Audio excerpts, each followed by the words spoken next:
सुप्रभातम छात्रों। आज हम दीपक स्टडी मिश्र ऑनलाइन चैनल के माध्यम से आप सभी को वाच्य पढ़ाने चल रहे हैं। आप वाच्य पर चर्चा करेंगे। वाच्य सभी प्रकार के प्रतियोगिता परीक्षा तथा ऐसे ही जो बच्चे 9th, 10th, 11th, 12th या फिर जूनियर सेक्शन में पढ़ते हैं उन सभी के लिए इम्पॉर्टेंट है, महत्वपूर्ण है। हम वाच्य पर चर्चा करेंगे। वाच्य सबसे पहले वाच्य जो है कृतिर्वाच्य, इसके 3 भेद हैं। सबसे पहला कृतिर्वाच्य, फिर कर्मवाच्य, फिर भाववाच्य। इन तीनों पर हम आज चर्चा करेंगे, अध्ययन करेंगे। सबसे पहला है कृतिर्वाच्य। इसकी परिभाषा है जिस वाक्य में कर्ता की प्रधानता होती है उन्हें कृतिर्वाच्य कहते हैं। इसकी क्रिया सकर्मक तथा अकर्मक दोनों हो सकती है, यानी कर्म सहित भी हो सकती है और बिना कर्म के भी हो सकती है। सकर्मक का मतलब होता है कि कर्म सहित और अकर्मक का मतलब होता है कि बिना कर्म के अथवा कर्म रहित। जैसे मोहन देर तक जागता है, मोहन देर तक जागता है।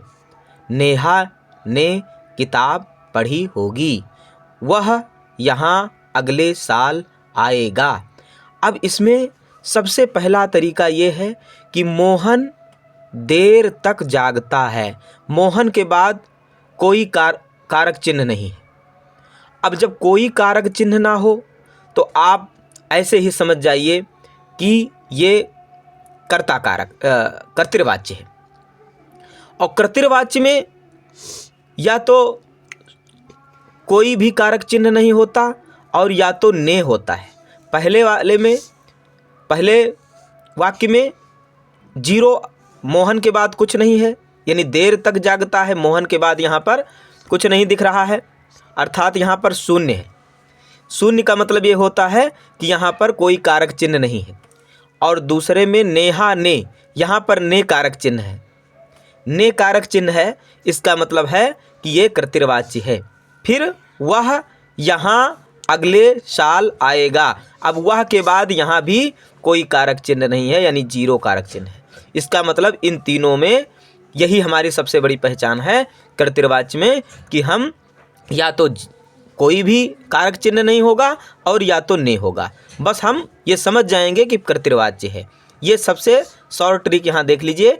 कर्ता के बाद ने अथवा शून्य कारक चिन्ह होता है तो हम उसे कृतिर्वाच्य कहते हैं।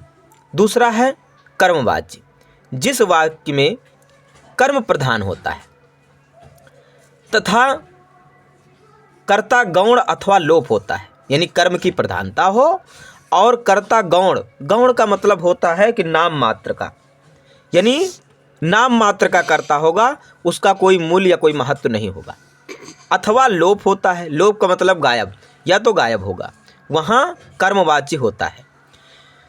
जैसे किसान के द्वारा खेत जोता जा रहा है, किसान के द्वारा खेत जोता जा रहा है। अब यहाँ है किसान के द्वारा। अब यहाँ पर जो है सबसे पहले हम देखेंगे कि के द्वारा किसान के द्वारा, राजू के द्वारा, ठीक है। तो किसान के द्वारा खेत जोता जा रहा है। अब इसमें हम प्रश्न करेंगे कि किसके द्वारा खेत जोता जा रहा है, तो किसान के द्वारा। अब यहाँ के द्वारा जो है ये चिन्ह है, ये कारक चिन्ह है के द्वारा। तो दूसरे वाले में कर्मवाच्य में के द्वारा जो है आपको दिखाई पड़ेगा। यही इसमें सबसे ज़्यादा, या इसमें कर्ता का लोप होता है। कर्ता का लोप हो जाएगा, केवल कर्म ही की प्रधानता होगी।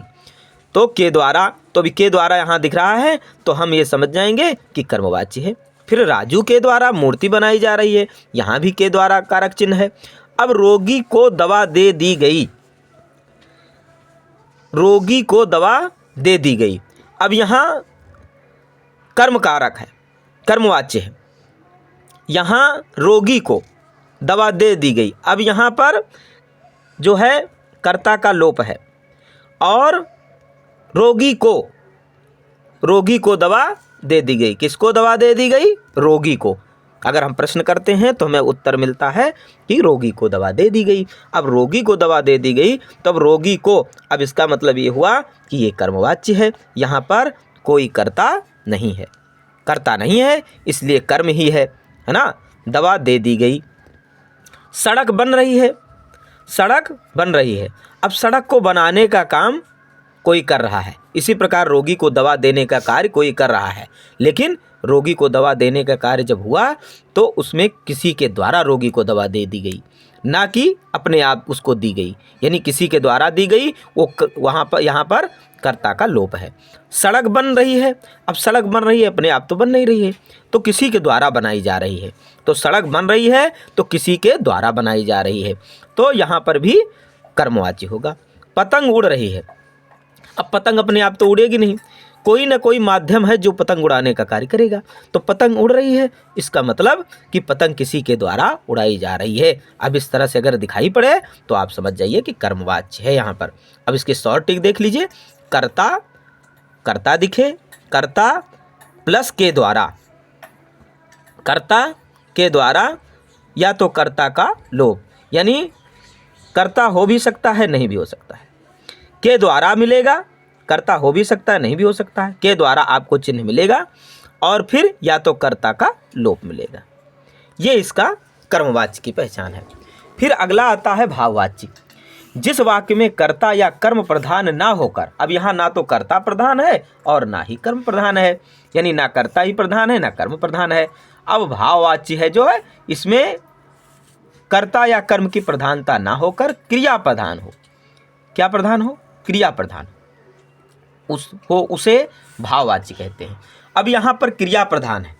जैसे रोगी से चला नहीं जाता, रोगी से चला नहीं जाता, उससे देखा नहीं गया, अध्यापक से मोहन को पीटा नहीं गया, बच्चे से खेला नहीं जा रहा है।